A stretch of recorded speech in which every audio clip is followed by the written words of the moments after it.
પિયરિયું છોડી દીકરી સાસરીએ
બાકી હોય પ્રસાદ લેવા જજો અને જેમને પ્રસાદ લેવાઈ ગયો એ એમના ભૂદેવને વિનંતી કે એમનો પાઈ સીસા.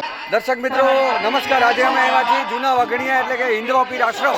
હિન્દવા પીર આશ્રમમાં માનનીય શ્રી જે ટ્રસ્ટી શ્રી છે દિનેશભાઈ, એમની મુલાકાત લઈ. દિનેશભાઈ રાતને દિવસ એક જ ઝંખના હોય છે કે સંસ્થામાં કેટલા લગ્ન કરવાના છે, શું જમણવાની પરિસ્થિતિ છે, શું મંડપ સર્વિસની શું પરિસ્થિતિ છે, સતત ચિંતન કરતા હોય છે.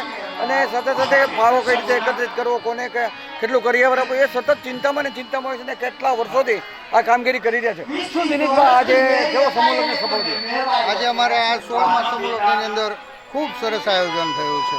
કેમ કે દાતાઓનો સહયોગ અને એમની કૃપા, ધજાવાળાની કૃપાથી આ બધું થાય. અમે તો એક નિમિત્ત માત્ર છીએ, અમારાથી માણસથી શું થાય.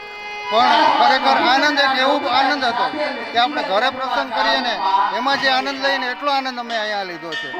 પછી રસોડાની અંદર જમણવારી પણ આપણે ઘરે જે રસોઈ બનાવીએ, જે મીઠાઈઓ, ફરસાણ, દાળ ભાત, શાક રોટલી અને મહેમાનોને વ્યવસ્થિત અમે જમાડ્યા, સચવાયેલા સાચવા અને ખૂબ ખૂબ આનંદ લીધો. બિલકુલ. આવતા વર્ષમાં આપણે જે તારીખ જાહેર કરી છે એ અમારા દર્શક મિત્રોને જણાવશો કે એ ફૂલ એન્ડ ફાઇનલ છે એમ?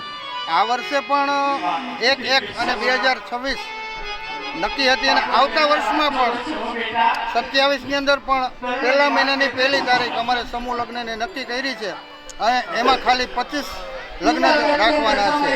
એટલે દર્શક મિત્રોને એટલી વિનંતી કરું છું કે આવા માહોલની અંદર અને આવા સાનિધ્યમાં જો દીકરીઓને અને દીકરાઓને પૂર્ણવા હોય તો ખરેખર લાભ લીધા. બિલકુલ.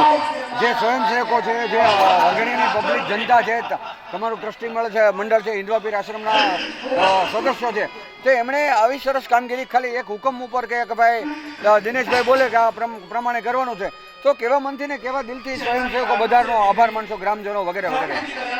આભાર વ્યક્ત કરીએ ને ત્યારે ઋણમાંથી મુક્ત થઈ જાય. પણ હું તો એવું માનું છું ને, અમારા આશ્રમના જે સેવકગણ છે, ત્યાર પછી અમારા જે દાતાઓ છે ને, એ એવું વિચારે છે કે અમે સેવા નથી કરતા પણ અમે સેવા કરવામાં એક નિમિત્ત માત્ર બન્યા છીએ.